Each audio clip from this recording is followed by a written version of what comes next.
Hey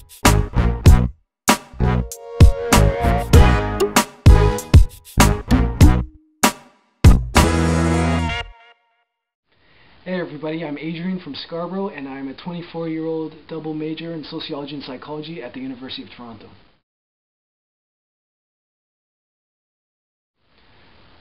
My first experience with the credit card was probably my first year in university.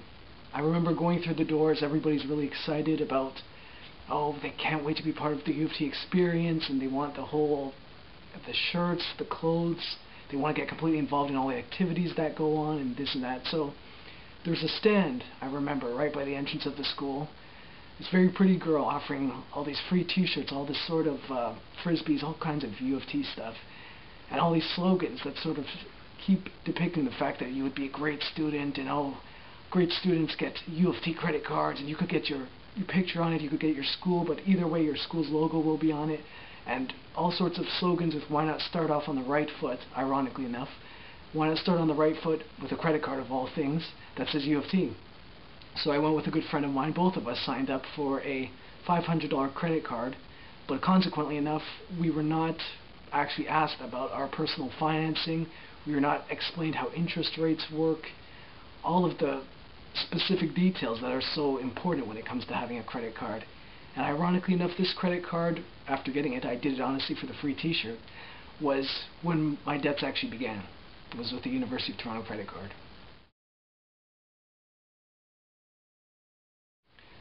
The interest rate for this initial credit card was about, I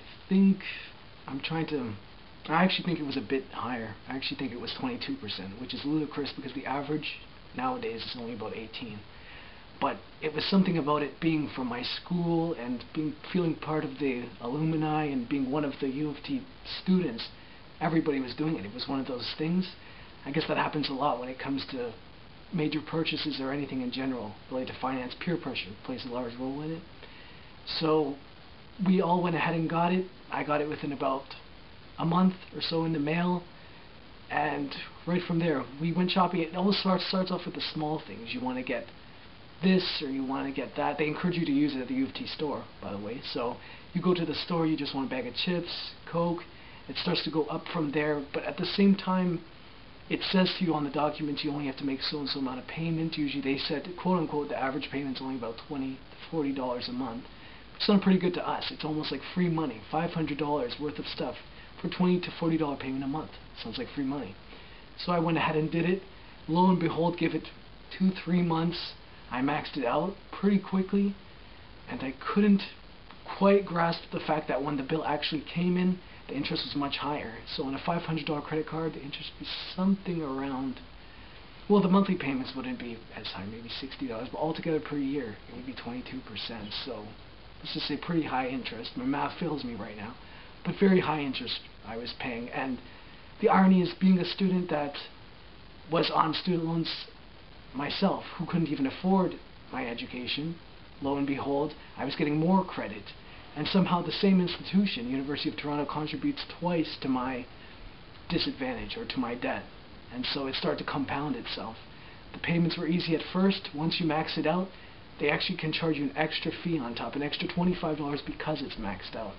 And it just began from there. This vicious cycle of debt started to really spiral out of hand, and for an 18-year-old it's very overwhelming because you're just not used to all of this. It's not anticipated at all.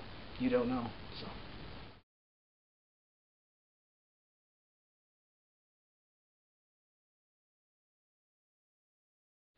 what happened, ironically enough, was it was pretty simple to make the initial payments, but once I maxed it out and it started to become very overwhelming, I got the usual, the phone calls started to happen, the constant even emails to my email address. I don't know why I gave my email address to them, but they started to email me constantly, calling all the time, constantly sending letters about stuff, and right from there it started to really get out of hand though, and they would keep threatening me that my credit history would be ruined within consequently a few months of just getting the credit card, sending messages of, oh, how will you finance a house, or how will you do this and that, with all these threats and this and that. So ironically enough, I tried to cut it short by consolidating, which is one of the first things I learned, was consolidating money. If you want to get a lower interest rate, consolidate with something else. OSAP offered a low rate on our student loans, which is about 2% annually. So I rolled it into that, but ironically that leaves me several years later still paying towards the same debt.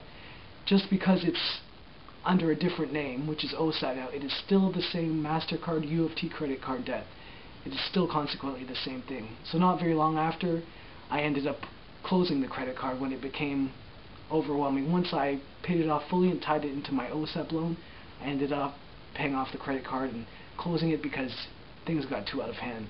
The threats became very childish though, about future income, future housing, and you think, oh, all of these possibilities. So that's what I had to think of what to do right there, and I did what I thought was necessary at the time, ironically enough.